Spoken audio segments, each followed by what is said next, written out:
लड़की बहुत अच्छी टेलर है, ये आपने ठीक तरह से पता तो किया है ना? अरे हाँ भाग्यवान, मैंने सब पता कर लिया है। अब तुम चलो, देर हो रही है। मेरी समझ में एक बात नहीं आती कि तुम मेरी शादी करने की बात करने जा रही हो माँ, या अपने दुकान के लिए नई टेलर देखने जा रही हो?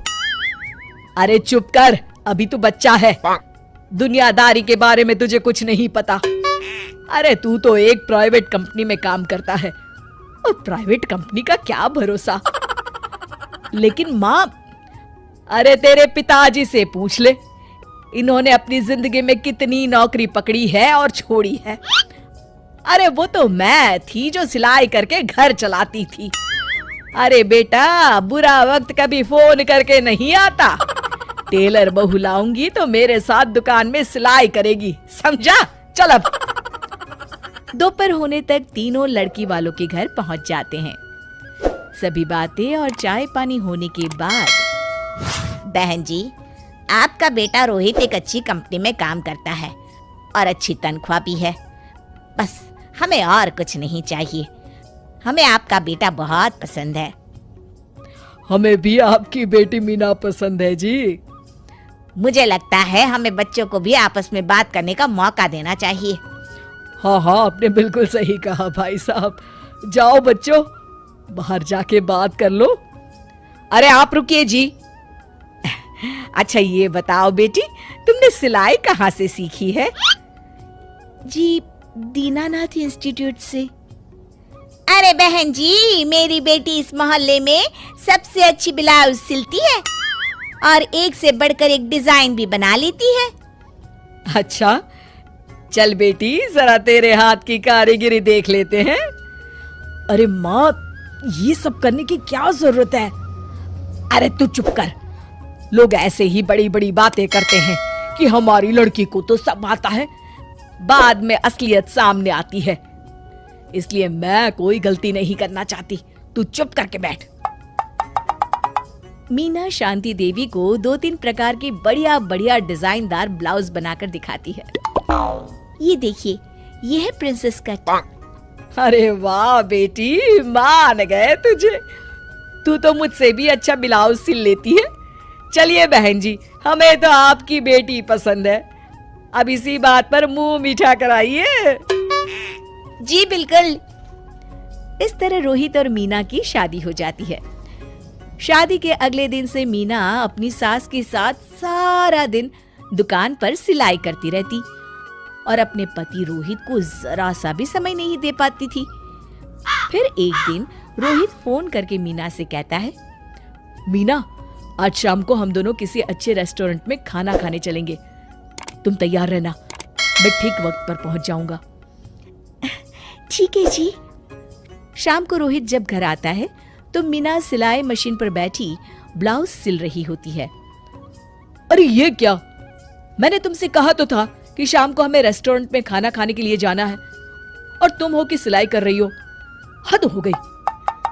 मुझे माफ कर दीजिए जी, क्या करूं, ये ब्लाउज मुझे कल अर्जेंट सील कर देनी है। सारा दिन तो तुम माँ के साथ दुकान पर सिलाई करती हो। अरे कम से कम शाम का वक्त तो मेरे लिए रखा करो। तभी वहां शांति देवी आ जाती है। अरे क्यों बहू को परेशान कर रहा है? कल ये तीनों ब्लाउज सुबह सिल कर देनी है। चल जा, अपना काम कर। रोहित चुपचाप वहां से चला जाता है। इस तरह अपनी सास के डर के मारे मीना चाहकर भी अपने पति के लिए वक्त नहीं बिता पाती थी। फिर एक दिन रोहित दोपहर को ऑफिस से घर आता है। उसके साथ उसकी कार में एक लड़की बैठी होती है। दोनों एक दूसरे से मुस्कुराकर बातें कर रहे होते हैं। माँ, जरा टेबल पर रखी मेरी फाइल तो देना, मैं भूल गया था। ये कौन लड़की है तेरे साथ? अरे माँ, ये तो मेरे साथ ऑफिस में काम करती है। इतना कहकर रोहित वहां से चला जाता है। उसी शाम, अरे क्या हुआ भाग्यवान, तुम्हारा चेहरा क्यों उतरा हुआ है? किस चिंता में डूबी हुई हो? क्या बताऊं जी, आज रोहित के साथ एक लड़की आई थी। कह रहा था उसके ऑफिस में काम करती है। मुझे तो उस लड़की के चाल चलन बिल्कुल ठीक नहीं लगते। कहीं दोनों के बीच कोई चक्कर तो नहीं है। अब अगर चक्कर हुआ भी तो इसमें बुराई क्या है? अरे बड़े अजीब आदमी हो आप, कैसी बातें कर रहे हो? तो और क्या कहूं, तुम घर में बहू के बजाय एक काम करने वाली लड़की लेकर आई हो जो सारा दिन तुम्हारे साथ तुम्हारी दुकान पर काम कर सके। अरे भाग्यवान, शुक्र मनाओ कि मैं शरीफ था, इसलिए मैंने कभी किसी औरत की तरफ आंख उठाकर भी नहीं देखा। पर अब हर कोई तो मेरे जैसा नहीं हो सकता ना। इतना कहकर गिरधारी वहां से चले जाते हैं। शांति देवी समझ जाती है कि गिरधारी क्या कहना चाहते हैं।